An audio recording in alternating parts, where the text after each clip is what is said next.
Ninakukaribisha sana mpenzi wangu mtazamaji, lakini pia wewe ambao unatufuatilia kutokea hapa Uhakika Media. Leo nimetembelewa na mgeni maalum sana. Kimsingi mimi nina furaha sana. La leo tuna mada ambayo kwa kweli inaenda kugusa maisha ya watu wengi katika jamii inayotuzunguka. Hiki ni kipindi ambacho pendwa kabisa mjini. Kipindi kinaitwa Single Diaries. Mimi naitwa Faustina Josephus, lakini naye hapa mgeni wangu atajitambulisha yeye moja kwa moja na nitarudi sasa kuambia mada leo inasemaje. Nina uhakika nawe. Karibu sana. Asante Faustina. Nzuri kabisa, umeamka salama? Salama vipi na Naendelea vizuri. Kuna majukumu yako hapa. Nashukuru. Ndio, tuambie sasa unaitwa nani? Najua kuna watu ambao bado hawakufahamu, mimi nakufahamu, lakini sawa, unaokuangalia kwa natamani kujua jina lako. Kwa majina naitwa Dativa Dismas Leaders. Dativa Dismas Leaders. Lakini wengi hapa mjini wanafahamu kwa jina la Dativa. Dativa. Na katisha ile dati. Unaona sijui Ni refu. Kwa hiyo naita Dativa. Dativa. Yes, na mimi naomba nikuite hivyo Dativa ili tuendelee kuelewana vizuri. Dativa, karibu sana studio zetu za Uhakika. Na leo tumekuwa na mada ambayo kwa kweli ni nzuri, lakini pia inakuwa ina ukakasi wa kujadili, lakini tutaka tujadili hivyo hivyo. Single mothers wamekuwa ni wengi sana, kila siku tunavyozidi kuongezeka katika jamii yetu. Tunaona mazingira ya maisha ya nyumbani kwetu, katika mitaa, mitandaoni, yani wanazidi. Sasa tukajiuliza maswali ambayo leo utatusaidia kujibu kwa uelewa wako. Naamini Mungu amekupatia kitu cha kusema leo. Kwa nini single mothers? Kwanza nikuulize kwanza na swali. Unapozungumzia single mother, unazungumzia single mother wa aina gani? Single mothers ambao tukisema single mother tunamaanisha mtu ambaye analea upweke, yani hana mtu mwingine, yani anaishi maisha yeye tu, ni ana mume au hana mwenza. Mimi single mother na define katika sehemu kuu. Kuna single mothers wa aina. Okay.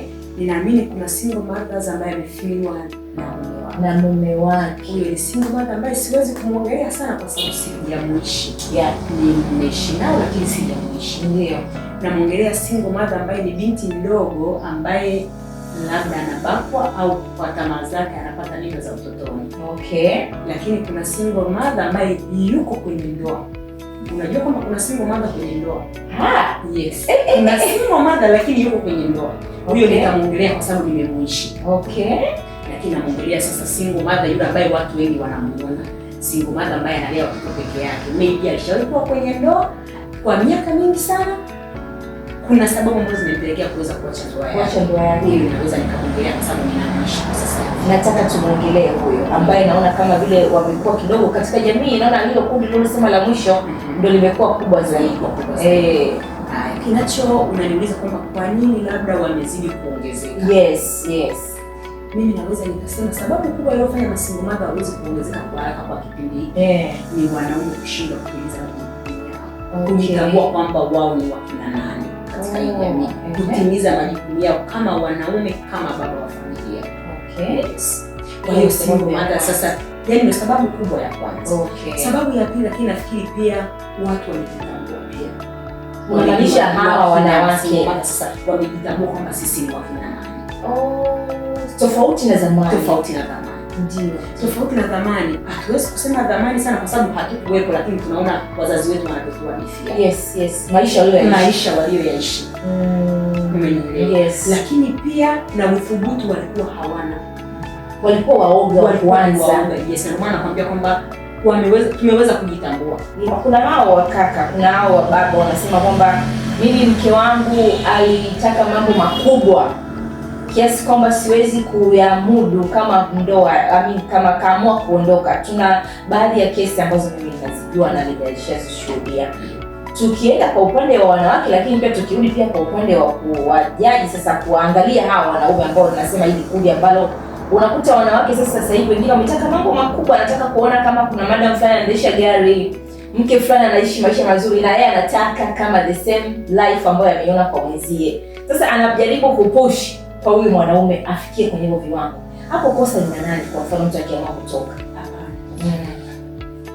Unaamini kwanza kwamba watu wakina dada wanaopenda maisha makubwa. Yes. Wapo.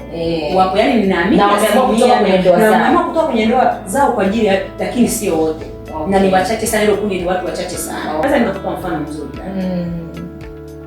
Mimi nimekaa kwenye ndoa miaka 15. Mimi ni mama ambaye nina mabinti wawili.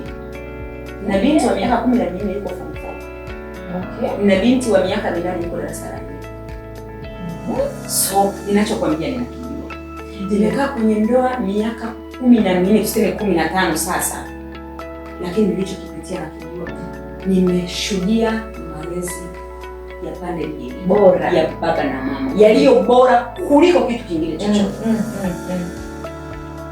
Nimependwa na babangu. Naweza nikasema kwamba mimi nilikuwa napendelewa kuliko hata mtu mwingine. Yeah. Mimi ukiniuliza kwamba kwa nini nilivumilia miaka 15, nilikuwa nasema upendo nilioupata kwa babangu mzazi ni lazima tutoe kwa baba. Sababu kubwa naweza kukwambia kwamba ni hiyo. Okay. Nilikuwa nina sababu nyingine, lakini sababu kubwa naweza kuambia basi nilikuwa nasema nilisha hapa tena mbele ya kanisa naambia mimi sitokuja kuruhusu watoto wangu walelewe bila baba. Hata kitokee kitu gani, sitokuja kuruhusu watoto wangu walelewe. Upendo wa baba na upendo. Baba anapenda mtoto wake. Mimi upendo wa babangu ninafahamu. So, ukiniuliza miaka 15, cha kwanza nilikuwa naangalia watoto wangu wasilelewe bila baba. Yeah. Wasijifunze vitu tofauti. Cha pili, nilikuwa naangalia hivi wadogo zangu wananiangaliaje? Mimi ni dada. Nina uhakika nawe. Hayo matokeo kwamba kama ningelikuwa nimeamka tangu mwanzo, sikuhofia kwamba mtoto wangu lazima alelewe na baba yake, sikuhofia kwamba watanionaje wadogo zangu, sikuhofia kwamba kutokea single mother. Mama yangu amekaa kwenye ndoa yake mpaka miaka zaidi ya 40 na ningeliondoka mapema tena pengine hata nikiwa ni mtoto wa kwanza. Yeah. Huwezi kuamini nikasema wewe. Lakini sasa unasema ninavumilia. Nifika mahali nasema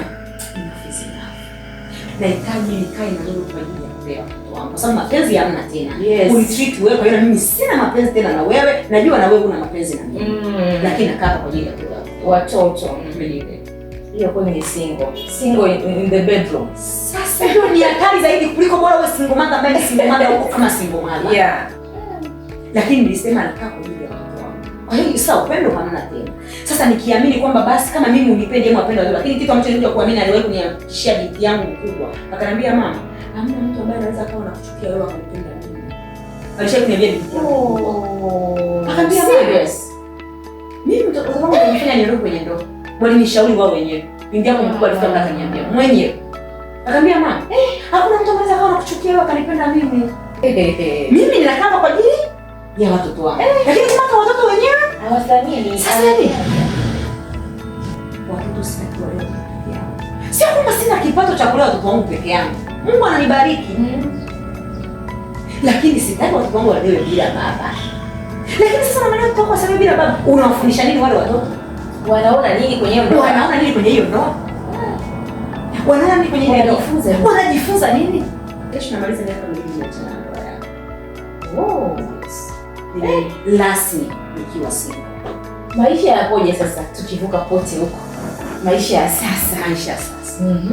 Yaani baada ya kuwa umeamua kusema kwamba sasa enough is enough, nimeamua ngoja niende mwenyewe. Maisha yakoje? Nina uhakika nawe. Kwamba kuna changamoto au maisha. Nataka unielezee katika kila hali kwa ujumla, kama kuna uzuri, kama kuna changamoto, kama kuna upweke, yani single mothers katika hii single diaries leo. Yani maisha yakoje sasa baada ya kuona move kutoka kwenye mateso, na kundi hilo ndio tumesema liko kubwa kwa sababu watu wengi walikuwa zamani walikuwa hawezi walikuwa wanavumilia, unajua haya unayovumilia wewe. Uliochumia miaka 15, kuna watu walivumilia hata miaka 30 na mpaka leo kwenye ndoa mpaka leo bado wako wamezeeka, wanaumwa, wana kisukari, wana pressure, wana nini, na waliamua kukaa kwa kifo. Wengine mpaka wamefikia hatua wakauawa kabisa. Kwa hiyo kwanza kabisa niseme tu kwamba ni kusifu kwa hatua. Sababu unajua katika swala lote la kupambania maisha, inapofika kwenye swala la kupambania maisha yako, haijalishi umekaa miaka mingapi. Unaacha kila kitu. Haijalishi. Maisha kwa sasa hivi. Single Diaries, hii ni ya kwako kabisa.